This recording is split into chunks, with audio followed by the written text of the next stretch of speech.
What's up, everybody? We have another special episode. Although all of our episodes are pretty special, in my opinion. I hold them near and dear to my heart. Well, that's good.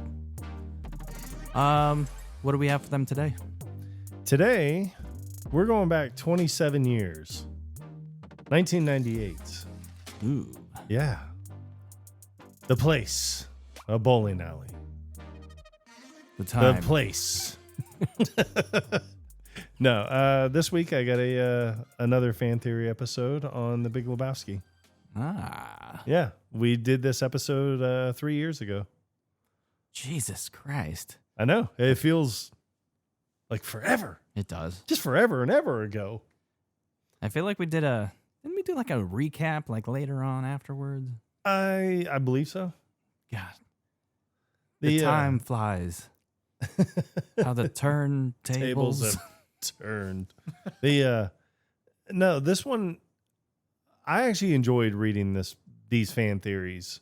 And I mean, I love coming across them. I love watching videos on them. I think that they're phenomenal. A few people have sent me a few different ones, and I was going to touch on a few of them. I came across 10, but I figured, just touch on a few of them, and then maybe, a few months from now or next year, or whenever we have more time, I can do the other ones. I think one of the funniest ones that I had come across was that Steve Buscemi's character, Donny, was actually his character from Con Air. I think I have heard that one. Yeah, he escaped the plane crash and everything, and then it shows him in Vegas and he's gambling and everything, which kind of coincides with another thing that I came across reading these fan theories is that because there were a lot about Donny, and I think one of the biggest ones, I'll save that one for the last, has actually been agreed upon recently by Jeff Bridges himself. Really? Yeah. But this one I'll start off with, it ties in with Con Air, but that Donny is a sociopathic murderer in the movie. So, and the reason being, it says, Donny is constantly belittled and ridiculed in The Big Lebowski. He seems to take it in stride, so he's just kind of like, all right, But I think what really sets the tone for it is that every single time you see him bowling, he's wearing a different bowling shirt, but it never has the name Donny on it. It always has someone else's name. Oh. So it's wow, probably yeah. like shirts that belong to that belong to his victims. Wow. That's good. Yeah. And then but I mean I think it's funny because I've never noticed it. But I recently did watch The Big Lebowski again. What? Yeah. You went against the rule. I know. Your one rule. I know. My one rule. But no, I recently watched it again, and when I watched it, I was watching it mainly to pay attention to that point where it's like, is he wearing a shirt with a different name on it? And yeah, every single time you see him, he has his shirt on with a different name. It doesn't say Donny. Wow. I think one is like Marty, and then another one's like Rick or something. So I do like that. Another one that I came across is that the dude and Jeffrey Lebowski are actually father and son. So I think it toyed around with the idea that like many years ago he had an affair with one of his housekeepers, and the dude was the product of that affair. And I guess it would make sense because he would have set up a trust fund for the housekeeper. That's why Jeffrey, the dude, never has a job throughout the entire movie. Has no job, no source of income whatsoever, but can live like, at least to him, like a moderate lifestyle. Like, he always has alcohol. He has a place to live. He gets the bowl on a league, which there's, a cost to that. Yeah. So I think it's things like that. I mean, you don't really think of, because it's like, well, how does he get that money? So that is a really good point. yeah. And you don't know what he did prior to that, Yeah, I don't think it ever alludes to anything. I mean, well, no, because there is the scene when he's laying in bed with Maud, and she was like, have you ever done anything else? And he says something. He was like, oh, I was a roadie for Metallica for a while. And I mean, but that's not going to pay very well. And that's just a temporary gig anyway. Yeah.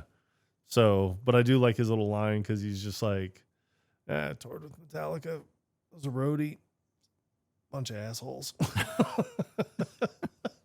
I mean, but nowadays it's funny, because like nowadays, I mean, maybe it's their old age. I have no idea. It's like age took over. So, because I hear about like how nice they are now, but back in the 90s, like Metallica everyone was like, oh no, they're like, they are dicks. Like they are fucking dicks.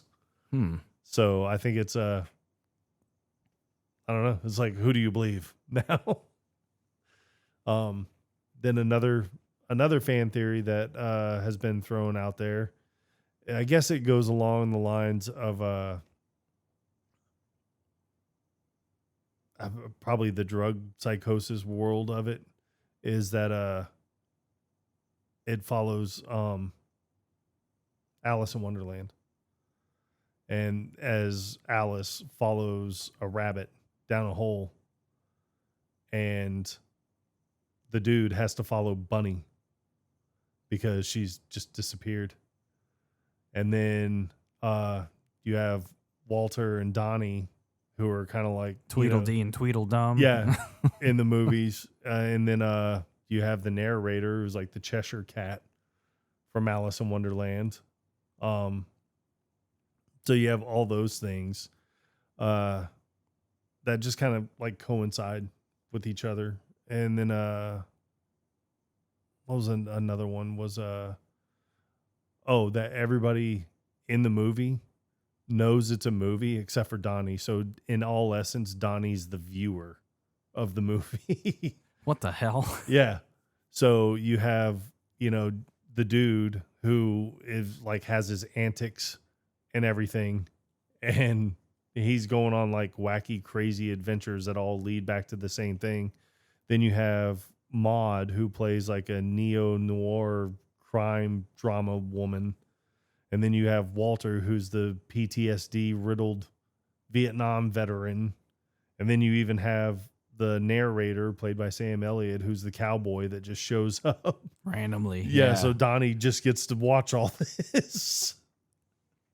Yeah, because he doesn't participate a whole lot. No, he doesn't. And whenever he does, everyone always just tells him to shut up. He just like you would on him. Yeah. Well, it's funny because that's what you would do if you were in a movie and someone's talking to you, or someone's talking, you just be like, shut the fuck up. Like, or it's like, you're not supposed to be talking. You're supposed to be watching only. Exactly. You talk, you're interfering with the progression of the movie. Yep. And that's, so I thought that one was actually pretty neat. That works. That checks out. Yeah. Because I mean, he doesn't talk a lot during the movie, but when he does talk, everyone tells him to shut up. Well, not the dude. Oh yeah. No, I'm talking about Donnie. No, I mean, the dude doesn't tell Donnie to shut up. Oh yeah. No, it's just Walter. Yeah. Mainly just Walter. No, it's only Walter. It's only Walter. Yeah. But that kind of goes into this last fan theory portion of it, which this is the one that Jeff Bridges recently came out and even said, he was like, this one here actually checks out. And I can't remember where it's like he was on a press junket when he said it almost. And what it was about, I don't know what it was for, but it was cool because he was like dressed up like the dude. Like he was wearing those like very like Zuba's pants or whatever with his jelly sandals and the cardigan. But is that Donnie is not real. That Donnie was created by Walter as a figment of Walter's imagination. Most likely at some point, Donnie was real and probably was in the same platoon as Walter in Vietnam and got killed in Vietnam. That's why, and Jeff Bridges even said, and this is exactly why I rewatched it. Jeff Bridges even said, nobody else in the movie ever interacts with Donnie. Only Walter. Walter's the only one that ever talks to Donnie, except for the one scene after his car gets stolen and he's walking away and the phone's ringing. And he was like, phone's ringing, dude. And he's like, thank you, Donnie. That's the only time that Donnie is acknowledged by anybody else in the movie. Wow. And Jeff Bridges said, well, that's just me saying, hey, you know, like I'm humoring Walter because I'm so pissed off at Walter right now because Walter had this grand scheme of, oh, ha, ha, ha. Like we got millions and millions and millions of dollars and they got my dirty whites. So like Bridges is pissed off about it. The dude's furious. So he's like walking away. So it's just like one of those things where it's like, thank you, Donnie. Like, cause he even mentioned, he was like, you don't know what he's thanking him for. Like, is he thanking him because it's like, hey, your phone's ringing in case you didn't know. It's like, thank you. Or it's like, is it thank you because you were the one telling Walter, this is exactly what you should do. So you could run away with the millions and everything. But now it's like, oh, now my car's been stolen. The money's gone, like all this other stuff. So it's just, I thought that was incredible to read. But when you rewatch the movie and you see that, yeah, nobody else in the entire movie ever acknowledges Donnie, you're just kind of like, oh, wow. You know, like that's true because nobody ever does talk to Donnie. And that, like knowing that, going in and watching it would probably change your whole perspective on the movie. Yeah, because then it could be when after Donnie dies in the movie at the end from the heart attack. Spoiler alert. Yeah. But it's 27 years. Come on, people. Well, when he dies at the end and he was like, oh my God, they shot him. And he was like, no, there were no shots fired, dude. It's a heart attack. But the dude knows Donnie's not real. But he also knows that Walter has to get through this. Because if Walter's the only one that's ever acknowledged Donnie throughout the entire movie, then Walter has to deal with this passing. And however he has to deal with it, he has to deal with it. So he's going to do whatever he can because Walter's his best friend. So I think Jeff Bridges even said, I really wish they had like a deleted scene that was in the movie where when they were at the funeral home. Trying to decide on a container, vase, whatever. Yeah, urn. But Walter's the only one that looks at the bill. Like the dude doesn't look at it. He's just there for moral support. And I was going to mention that because like they go to deal with this and they even had to decide on like, don't you have just like a can or something that you could put his ashes in? Yeah. But then the ashes actually blow onto the dude. So it's like, okay, did Walter just have his ashes already? No, I think what it was, or this is what Jeff Bridges said. He was like, I really wish there would have been a deleted scene.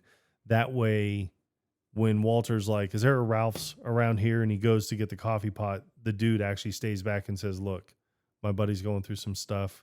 He thinks that a friend of his died. Do you just have any like extra ashes that we could put like in this thing? That way he can finally put have closure kind of thing. Yeah, to have that closure, to have, you know, someone that you lost, 30 years before finally put to rest. And in his mind, in Walter's mind, that's exactly what it is. Like he's being put to rest. I mean, that makes sense. Yeah. I like it. Yeah, I mean, it does. It makes a lot of sense. And like I said, that's why I had to watch the movie again, because after hearing that, I'm like, I was like, no, because there's got to be someone else in the movie that acknowledges Donnie, but nobody ever does. Well, everything's a fucking travesty with Walter, man. Yeah, I mean, that's a good line. Dude, I'm sorry. That's a good line for when he says it. It's just like, why is everything such a fucking travesty with you? Because that could all tie into that. But I mean, it is one of those things. It'll make you think for a little bit where you're like, oh my God, like, man, I never thought about it like that. But now that it gets thrown out there in front of you, you're just like, now I can't unthink it. Because the only other time that Donnie's really acknowledged in the movie is at the very end when the narrator is like, it was a shame about Donnie though. But it's one of those things where it's like, it's a shame that the character in Walter's mind finally had to be put to rest. Because I mean, Donnie, you like to look at it and be like, man, he was a crucial part of the movie. But even in the scene when, you know, I guess when his character's introduced and he rolls and he gets a strike, They don't even acknowledge it. but he's walking back and he was like, woo, throwing rocks tonight. You guys are in trouble. Nobody on the other team says anything to him. And he was like, hey, mark it 8, dude. The dude does not do anything. He doesn't mark it 8. Because there's nothing. Because he can't hear Yeah. Donnie because he can't see Donnie. Wow. So, just on a whim, now I don't use Chat GPT, but I use Copilot. Okay. It's basically the same thing. And, well, I know you know that I use it, but this is more for our 2 listeners. Yeah. So, just on a whim, I decided to ask Copilot if it knew any fan theories about the Big Lebowski, and it confirmed what you just said, which is pretty awesome. So, just to summarize what you just talked about, the first one is Donnie isn't real.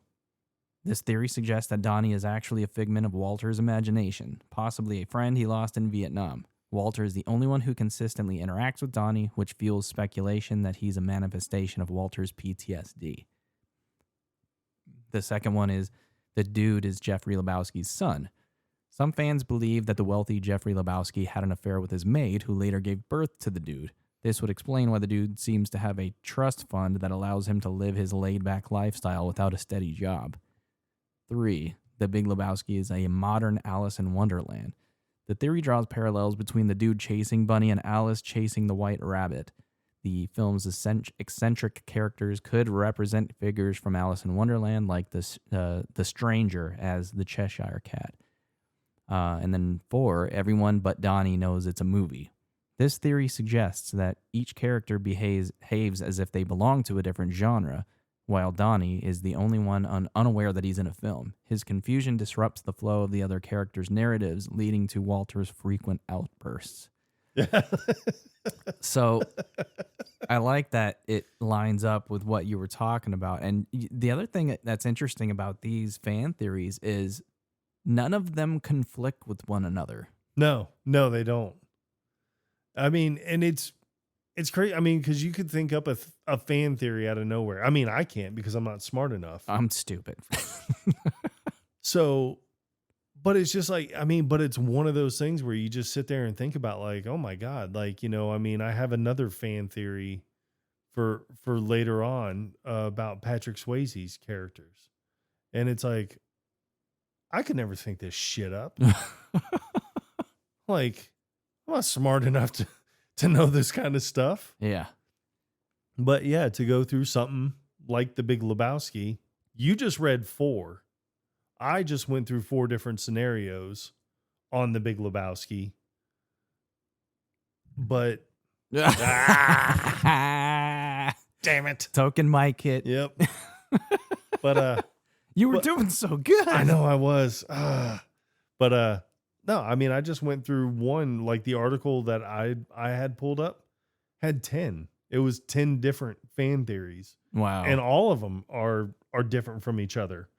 Where it's like, you know, you could have one where it's like, oh, well, you know, Donnie doesn't know that he's in a movie, or Donnie, you know, but then someone else could have a fan theory that's a little bit different, but almost exactly the same as that.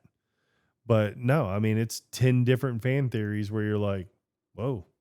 Because, I mean, I started it off as that Donnie's a sociopathic killer, and that's why he has all the different bowling shirts with different names on them, because those are the people that he killed, because he's the guy that From Con Air. escaped. Yeah, that escaped in Con Air. Because he's the only one that was unaccounted for after the plane crash. Like everyone else either died or got recaptured, but he's the one that went off. So it's like, okay, I could see him ending up in Los Angeles. And then, but then it goes from that to the very last of what I talked about is that Donnie's not even real. So I'm putting in Donnie's the character from Con Air. I want to see what comes up. That's an interesting theory. Yeah. While Donnie from The Big Lebowski and Garland Green from Con Air are both played by Steve Buscemi, they are technically separate characters. However, some fans have speculated that Buscemi's characters across different films might be connected. One wild fan theory suggests that Buscemi's characters in Billy Madison, Con Air, and The Big Lebowski are actually the same person. The idea that Danny McGrath from Billy Madison eventually becomes Garland Green in Con Air. After escaping, he reinvents himself as Donnie in The Big Lebowski. See, and I never even tied in Billy Madison to this. No, but that checks out. Yeah. That's good. Some fans even point out that Donnie wears bowling shirts with different names on them, which could hint at a darker past. See, and like I said, even right here, it's a it's a fun theory, but the timeline doesn't quite match up. The Big Lebowski is set in the early 90s, while Con Air was released in 97. See, but it doesn't matter. It was released in 97. It could have taken place anytime. It doesn't tell you what year the movie is based in. Yeah. So, and I mean, I know it does. I know The Big Lebowski did take place in like 93 or 94, something like that. But I mean, Con Air could have easily been in 87. It could have been, yeah. Yeah, I mean, things really didn't, honestly, tell you the truth, things in Vegas really didn't change all that much from the 80s to like the early 2000s. Because now this is a little bit about my life, is at the 80s, you know, I mean, I watched the movies like Goodfellas and Casino and things like that, and people just dressed differently in those movies, but everything actually still looked exactly the same. Because I got married in Las Vegas in 2004. So I know from watching Casino, which came out in like 93, but took place in the 70s. And then I got married in 2004. Las Vegas practically looked exactly the same. Maybe a few new hotels and casinos here and there. Yeah. But all in all, it looked the same. I mean, it's the neon lights, man. Yeah. I mean, well, I think it's also just the fact that it's like someone probably sat there and said, dude, if it ain't broke, don't fix it. I mean, it's an iconic scene. I mean, yeah, to your point, there are new hotels and everything like that, but it's got a look, it's got an aesthetic that has been around for a while. Yeah. And I mean, I remember watching Casino. And like I said, that takes place in like the 70s. And it's all revolving around the Riviera. We stayed at the Riviera when we went out there to get married. Same carpet and everything from the movie Casino. That's why it has that smell in there. Yeah. So, I mean, but it's just, you know, that's why I think this here can't really hold that much water. I mean, because, you know, Con Air, it was a great movie. But at the same time, yeah, I mean, that could have taken place at any point in time. All right. One last ditch effort. I'm going to see if it has any others. Do you have any other fan theories about The Big Lebowski? Let's see if it comes up with anything else. The Dude, Walter, Donnie, and the Stranger represent different American dreams. Some fans believe that each of these characters embodies a different version of the American dream. The Dude represents a laid-back, countercultural dream of freedom. Walter embodies a patriotic but rigid worldview shaped by his military service. Donnie represents the average, clueless citizen. Wow. And the Stranger symbolizes an idealized, nostalgic vision of America. That's actually pretty good. Okay. The film is a noir story in disguise. While The Big Lebowski is often seen as a comedy, some fans argue that it follows the structure of a classic noir film. The dude is an unconventional detective drawn into a convoluted mystery involving deception, femme fatales, and shady figures. His investigation leads him through a tangled web of lies, much like a noir protagonist. Huh. Now, this next one I don't really care for all that much because he does say it in the movie. It's just the dude is a retired roadie for Metallica. I mean, he says that he was a roadie for Metallica. It's not... This theory stems from the dude's offhand comment about hating the band Metallica. Some fans speculate that he was once a roadie for them, but left the industry due to disillusionment with the rock and roll lifestyle. That makes zero sense whatsoever. That's not really a fan theory. It's not really a theory at all. Yeah, I No. mean, nobody becomes a retired roadie. You just get too old to do it. You just stop doing it. Yeah, you don't. It's a temp job anyway. I'm a career man. I'm an office guy through and through. The last one that it has is the film is a metaphor for the Gulf War. Some fans believe that the movie subtly reflects the Gulf War, with Walter's aggressive behavior representing America's military intervention. The dude's passive nature could symbolize the general public's apathy towards the conflict, while the chaotic events of the film mirror the confusion and deception surrounding the war. That's not that bad either. It's not that bad. It's kind of a stretch, but Yeah. I kind of like the originals, the original 4. Yeah. I'm just going to hold on to those for now. Well, what's funny is Jeff Bridges, like I said, is the one that came out and sat there and said that Donny wasn't real. He said that theory was passed on to him by a fan.